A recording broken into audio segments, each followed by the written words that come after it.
Get your finances under control. One of the big factors in life that can sap your happiness is financial stress. It is true that the economy is tough, but that isn't an excuse to be being on bills and owing lots of debt. Take responsibility so that you are able to feel good about your financial situation. If you have the mindset that more money would solve your issues, you are wrong. It is true that you should strive to live above the poverty level. Yet financial comfort isn't going to equate to more happiness. For many individuals, it can mean less free time and more stress. Number 1. Love your career. The number of hours and years that the average person spends working in their lifetime is very high. Therefore, you need to love your career if you are going to be happy. Don't take a career you hate just to make more money. Of course, it is important to make sure you have a job that will pay the bills. Some people get a job and they stay with it for decades. They continue to move up the ladder and they do very well.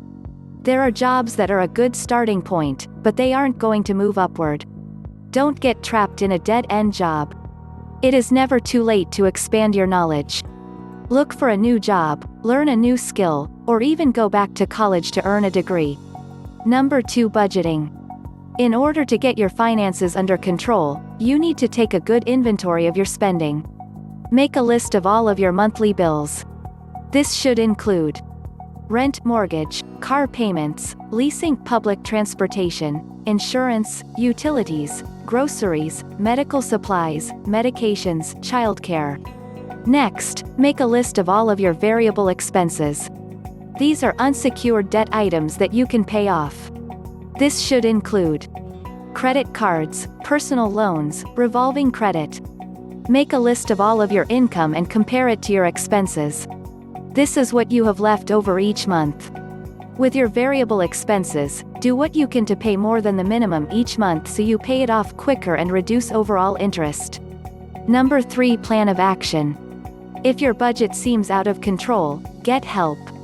There are many financial entities that will help you to budget without any charge. They have budgeting classes that help you to get back on track. If you have a significant other, the plan of action for finances should be done as a team. Create goals that you both work towards and re-evaluate your plan regularly. If your expenses are far more than your income, it is time to make some changes. Can you get a second job to supplement the income and pay down debt? Can you work from home in your free time to generate more money for the household? Perhaps you need to move to a lower-priced residence, or you need to trade in your car for one that is more affordable. If you owe a significant amount of unsecured debt, talk to them about lowering your interest or a payoff. If you provide a lump sum of cash for the account, they may significantly lower the dollar amount that you owe in order to successfully erase that debt.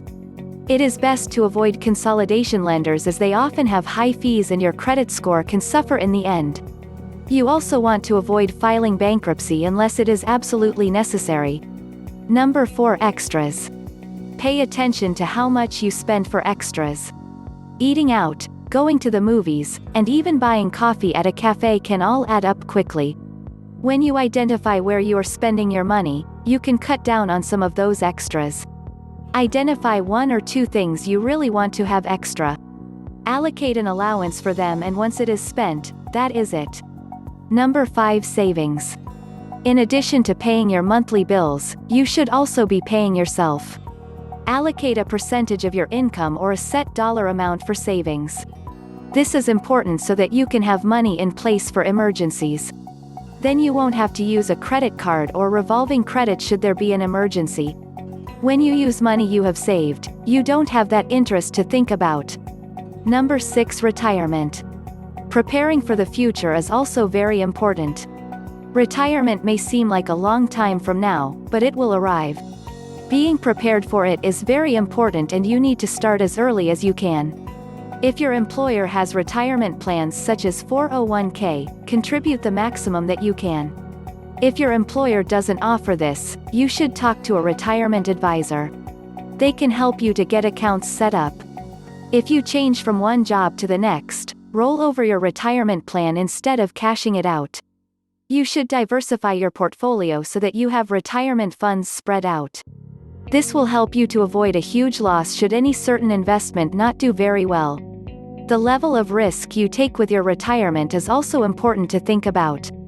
The closer you get to retirement, the less risk you should be with those funds.